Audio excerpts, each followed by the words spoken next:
Channel 4 had a rocky start to England coverage but turned it around.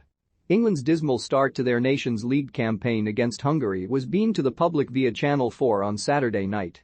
The TV channel, currently British Sports Network of the Year, beat competitors ITV and Sky Sports for the right to show all the country's international matches, it was announced in April, in a first foray into men's football. The deal will see England's games in the Nations League, European Championship qualifiers and international friendlies on free-to-air television until 2024, with all the Three Lions' previous Nations League games on Sky. Channel 4 has done well with several high-profile events like Emma Raducanu's US Open win and the thrilling finale to last year's F1 season, and has been renowned for its strong Paralympics coverage since 2012.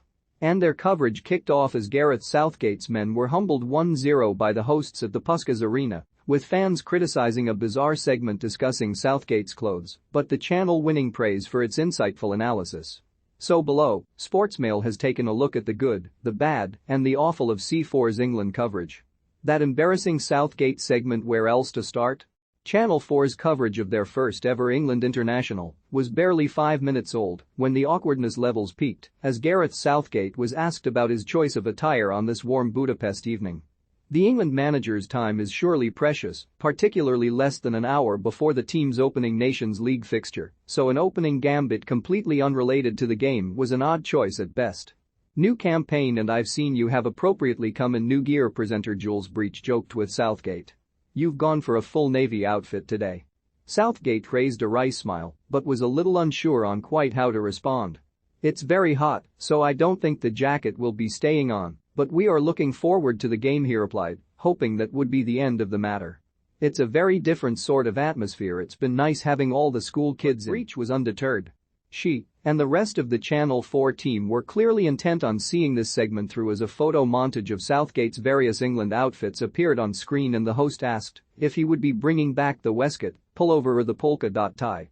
Well, if that is the biggest consideration at the end of the night, I'll be delighted, Southgate said, bewildered as to whether this was actually happening. The discomfort was at this point almost unbearable, so much so that Michael Owen was able to mercifully close the discussion with some light-hearted attempted banter. I can assure you his dress sense was not so good when he was young.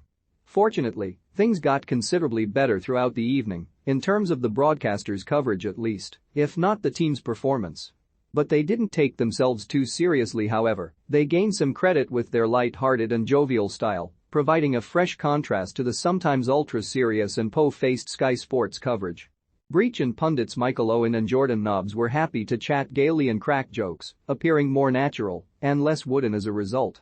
They mixed it up a bit with some off-script moments shortly before kickoff, showing a clip of Breach back-heeling a stray ball in the warm-up just past Owen's face to Nobbs, who diverted it back onto the pitch.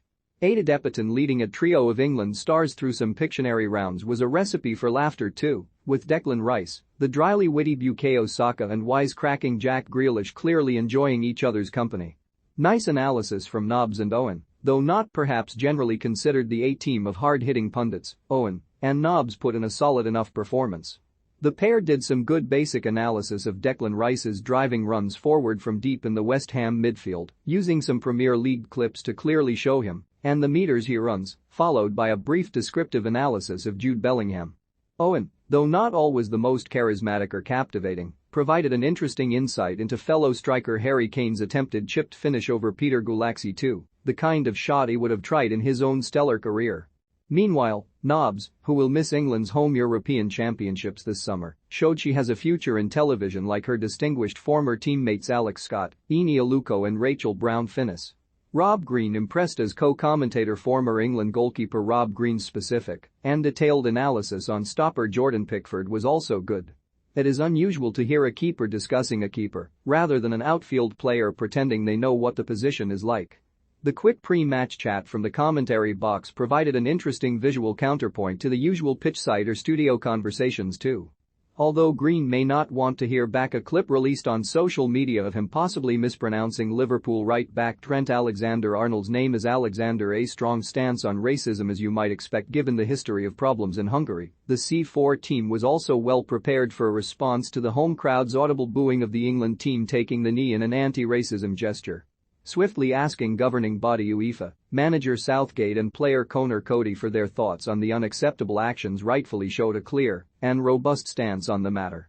Their conviction made up for any minor teething problems like volume distortion during the anthems, poor replays of the penalty incident, and early mispronunciations of Adam and Soltnagy's surname, corrected in the second half.